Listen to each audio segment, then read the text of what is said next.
L'honorable député de Sac. The honourable member for Sackville Prescott Chesapeake. Thank you very much, Mr. Speaker.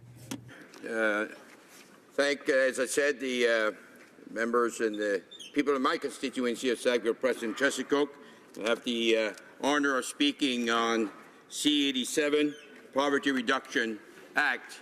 Mr. Speaker, this is an exciting time, if you want. You know, Canada is a great nation. And many people want to immigrate to this great country. We continue to focus and work hard towards this just society.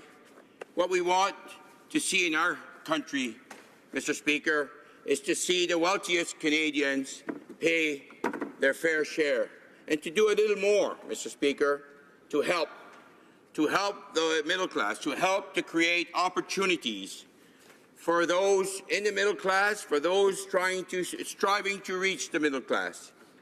We need to make sure that we have safety nets in place so that people don't fall below the poverty line. And we have the responsibility to help those that are under the poverty line to come and reach to get to the middle class and above. That's the focus. But it's hard to believe, Mr. Speaker, that in Canada, 1 in 8 Canadians are below the poverty line. When we say all the great things that are happening, we still have more work to do. And throughout my speech, I'll show the many areas that our government is focusing, investing in different initiative programs to ensure that we're helping, as I said, those below the poverty line, those striving to be in the middle class and the middle class Canadians. Now, what's great about this act, this bill, Mr. Speaker, is that we have set clear targets. We have said that we would reduce 20% by 2020 and 50% by 2030. And to do that, Mr. Speaker, we have to have a baseline. And we have to have a baseline that we can ensure and monitor to see if they're achieving above or below that baseline. This is the first time ever that we have that baseline, and the review, it's a regular automatic review that will be going on as we move forward so that we can make the adjustments that are required. One thing that this Act does, it establishes the National Advisory Council, which will help the minister, if you want, give advice to the minister to monitor how the activities are moving on the ground, where the funding is going, and how it's affecting the objective that we're trying to move forward under.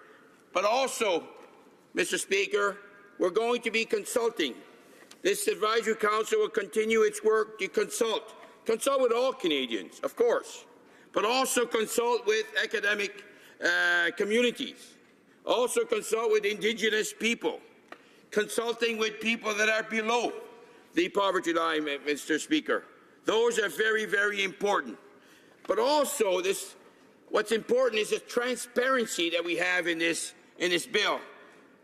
By that, Mr. Speaker, I mean that each year we will have to report to the minister the progress that's happening on the ground. And we will also have the advice from the National Council to the minister made public. Now, that's transparency. What is the progress based on our targets? And what's the advice being given to the minister to see if the minister is following through on that advice? Those are clear steps, Mr. Speaker. Now, when I talk about that just society, as I indicated, we need to make sure that the wealthiest Canadians are paying, but we need to make sure that we're lifting those below the poverty line. We need to make sure that we're lifting those striving to be in the middle class to help them along. We need to ensure that we're creating opportunities so that the middle class can continue to prosper, that more people can contribute at the middle class, and that the wealthiest Canadians are contributing as well. But also, Mr. Speaker, what's important is putting safety guards, safety nets, if you want, ensuring that people in the middle class are not falling below the middle class or under the poverty line. So it's three very, very important pillars that is part of this act, which is essential.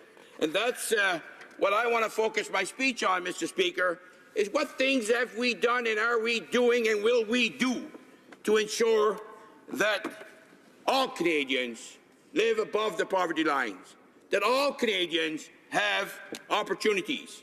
So let's look at what we've done when it comes to the first pillar, which is the basic needs.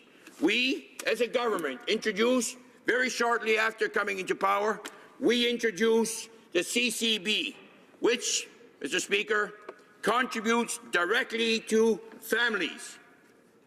Families with kids, Mr. Speaker, to help them.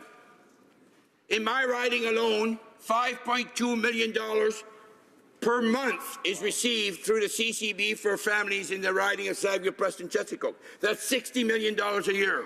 That's happening across the country, Mr. Speaker. Very important. We've invested in the National Housing Strategy, 10 years, $40 billion. In the riding of Sackville, Preston, Chesapeake, 155 units have been built in the last year and a half, and that's an investment over $1 million. Affordable housing, again focusing, making sure it's a just society, focusing on vulnerable peoples. Mr. Speaker, seniors, veterans, families with living in fleeing domestic violence, people with disabilities. This is the focus that we have as a government. Homelessness, which is a very challenging as well.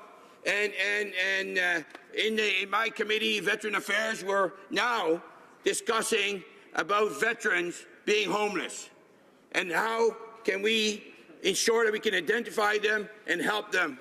And one key avenue is through housing, of course, Mr. Speaker.